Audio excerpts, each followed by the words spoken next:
जब से बना है रोड इलौंडे 80 महिया दौड़त हैं। जब से बना है रोड इलौंडे 80 महिया दौड़त हैं। और जब गिरे तब इन्हें जाए के देखो ऐसे दांत चिदोरत हैं। फैशन में स्टिकर जम के साटे रहत हैं। जात बिरादरी रैंक पोस्ट सब छापे रहत हैं। अपने एरिया में चेकिंग के टाइम जाने रहत हैं। यही से हेलमेट बम्पर महिया टांगे रहत हैं। गाड़ी रही 80 महिया चाहे भले चुटाई जाओ। इंश्योरेंस जोन साथे मिला बस वही के बाद भुलाई जाओ। यन के गश्त में कम से कम रहा था भैया 4 गांव। आदत सुधरी तनको नाही चाहे भले मार जाओ।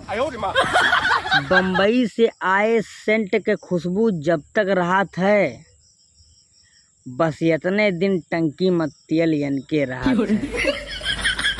वस्तु कहत हैं हमरे असरफी बहात है।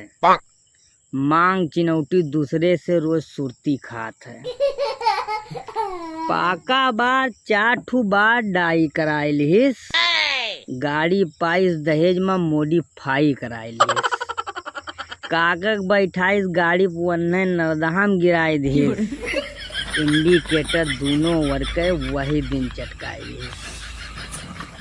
अच्छा दादा मार के पीठ फुलाए दीन ये वही दिन से चुप्पम गाड़ी खड़ियाए दी। कविता नीक लाग हुई दोस्तों मित्रन में शेयर की जाए। मिला जाए आपसे अपने अगले वीडियो में, तब तक के लिए दीन जाए इजाजत। नमस्कार।